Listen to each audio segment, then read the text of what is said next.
السلام عليكم ومرحبا بكم، ان شاء الله تكونوا كامل بخير وبصحه جيده يا رب. اليوم باذن الله كما وعدتكم راح نكمل لكم تكميله الديول، يعني راح ندير لكم بوراك بالديول اللي حضرناه مع بعض، ونوري لكم القرمشه اللي فيه، وايضا مع الحشوه اللي حضرتها تجيب بزاف بزاف بنينه وزاكيه.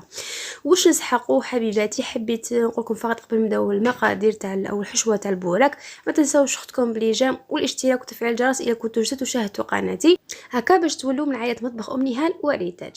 هنا في مقله حطيت كميه تاع الزيت، ونحط دجاج اشي. انا كانت عندي صدر يعني رحيته في المنزل، ثم تقدروا تشرو دجاج اشي دنداشي، تقدروا ديروا كيما حبيتوا. انا هنا استعملت قلت لكم دجاج اشي رحيته.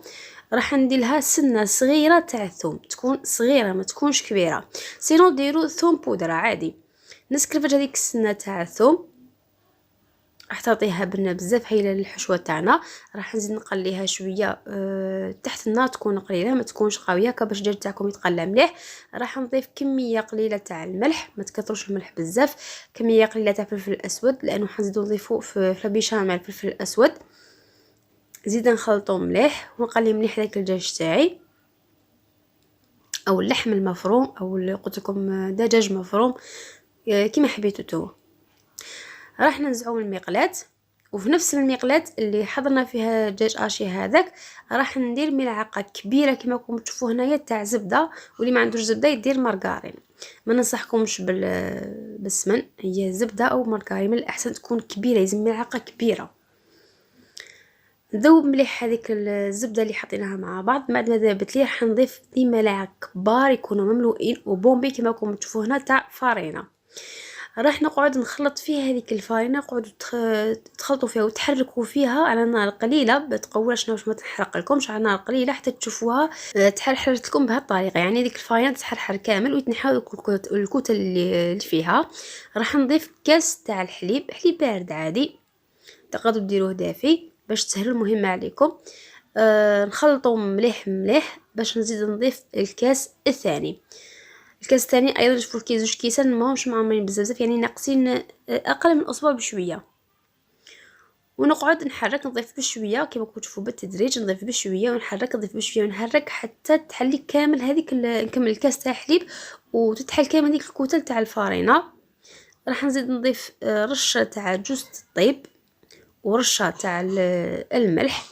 ديروا جوز الطيب ديروا رشه فقط، ما تكثروش بزاف ما تجيكمش مره يعني ما يوليش عندها لايرغو. ضفت لها كميه قليله تاع الملح، شتو على قلت لكم على الاول ما تضيفوش في الدجاج اشي الفلفل الاسود او الملح بزاف، يعني ما تضيفوهمش بزاف لانه زدنا ضفناه في بيشاميل. هنا هنا راني طفيت الفرن، طبعا طفيت له كامل.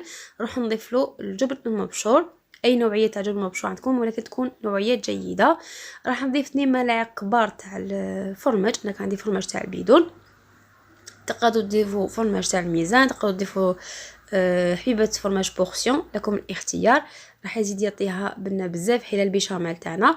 ونقعد نخلط عليها هنا راني شعلت الفرن على نار قليله، ونقعد نحرك حتى تشوفوا لا بيشاميل هذيك نشفت معاكم، يعني ما تنشفش بزاف تنشف شويه. راح نضيف لها معدنوس، انا معدنوس ما كانش عندي الفريش، ما كانش عندي اخضر، ضفت هذا اللي كان في المجمد. ضفت الزيتون حيت له الملوحيه اللي فيه قطعته كيما راكم تشوفوا شرائح.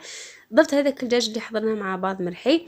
ونضيف هنايا هذه اختياري علبه تاع طون تاع الزيت، هنا هذه اختياري تاع طون تاع الزيت ولكن تعطيها قلت لكم بنه ونكهه رائعه، تقدروا تستغنوا عليها ماشي شرط.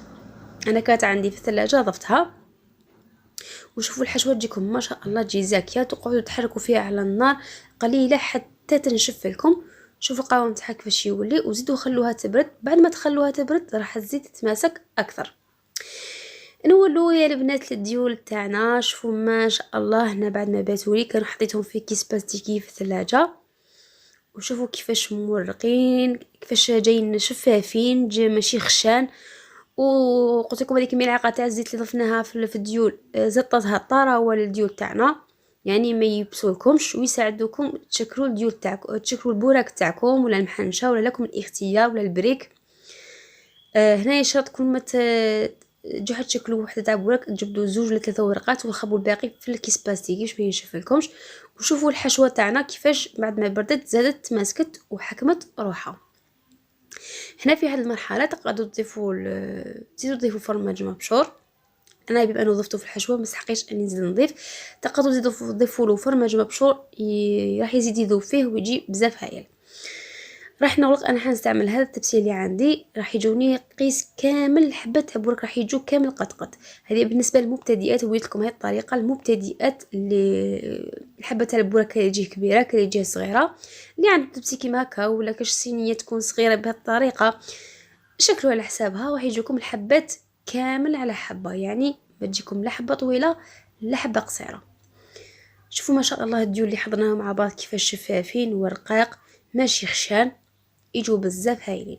لو بهذه الطريقه ومع الاخير تغلقوها كما وريت لكم. شوفوا كيفاش راني نغلق، نحط الحشوه. شوفوا كيفاش راني نغلق بهذه الطريقه، والجهه السفلى اغلقوها ولووا عليها. وشوفوا حبه تاع بوراك ما شاء الله. انا ما نحبش البوراك يكون كبير بزاف كيما ما نحبوش يكون صغير وقصير. نحب حبه تاع بوراك تقنع. راح نشكل حبات اللي نستحقهم انا، والحشوه اللي تشيط لي البنات راح نديرها في علبه ونخبيها في المجمد لحين الاستعمال. يعني كي نحب نزيد ندير بوراك ولا بريك نروح نعاود نجبدها من الثلاجه نخليها ديكونجا شويه، ولكن بعد ما ديكونجا شويه نعاود نحركوها شويه في مقلاة سخون لنا ونشكلوا بها البوراك تاعنا.